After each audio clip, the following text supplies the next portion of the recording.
Is else done? Vic Baker has been called the Dean of Western New York producers. For 35 years, most of them at Channel 4, he's been a news architect. Time's up. You do the blueprint. You put the blueprint together. You design the show. You figure out the logic and the voice and the presentation and the theme of the show. You make the show look and sound the way it does. So you are more like an architect. This architect has his touch on many memorable moments in Buffalo broadcast history. As producer, he helped launch the anchor team of Carol Chrissy and John Beard, followed by Carol Jason and Bob Coop. He produced a unique magazine program, 5:30 Live, tailored for Coop in the months before his death from leukemia. The last show that Bob ever did was on Good Friday in 1994. And the subject was life, death, and resurrection. And I think I was very proud that I was able to not only give that to our viewers, but give that to Bob.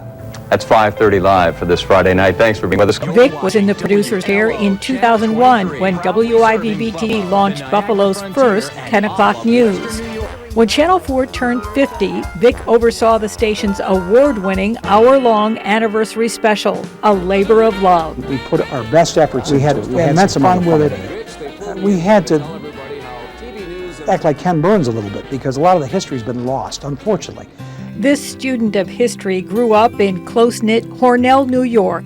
Deeply influenced by his hard-working grandparents, he landed his first job at WLEA Radio. At age 17, Vic was broadcasting before school each day. And I would run up the steps to the second floor of the men's shop and open up the station, turn on the transmitter, play the national anthem, start spinning records and doing the hog reports, writing the news, checking the AP wire, calling the cops, and finding out what's going on. Though he never took a journalism course, Vic also began stringing for local newspapers.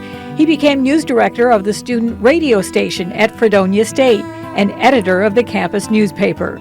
Vic was a philosophy major. It's not a subject, it's a discipline. It teaches you to ask the questions and to seek wisdom. And Lord knows we could use more of that in this world today. In the early 70s, Vic was crisscrossing the southern tier, freelancing for radio, TV, and newspapers. He hired an inmate sketch artist to help him cover the 6-week trial of the Hallett family murders. His coverage of the 1972 floods, during which a wing of Jones Memorial Hospital collapsed, landed him a brief appearance on Walter Cronkite's CBS Evening News. We got in my 65 Ford Falcon, we drove into the floods, and it was an amphibious vehicle for at least 6 days. We drove 3,000 miles in 6 days, 10 cents a mile. Gas was about 30 cents a gallon. It wasn't too bad a deal. Vic was there as a stringer in 1974 when Victor Borga helped celebrate Chautauqua's centennial. But in January of 1975, Vic was seriously injured in a wintertime car accident. At his hospital bedside, his grandmother told Channel 4 News Director Ray Hassan how badly Vic wanted to stop freelancing and work for him. He melted. He promised her then and there the next job opening he would have would be mine. The following June, I was hired as a full-time reporter at Channel 4. His reporting assignments took him from the Jimmy Carter campaign. And yet it becomes clear that he's not willing to write New York off in any case.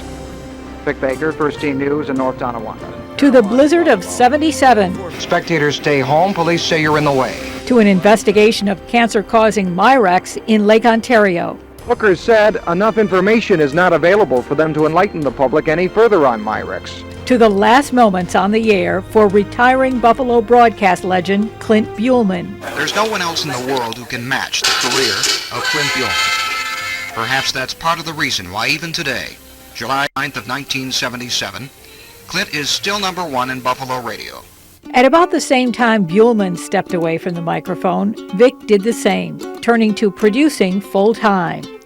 He's done it all in journalism, and as producer of the top-rated newscasts in Western New York for decades, this philosophy major has had a unique role in shaping our view of Buffalo history. I stuck to my guns, I stuck to my principles, and I always worked as best I could to get the facts right and to understand the real story and to tell it straight.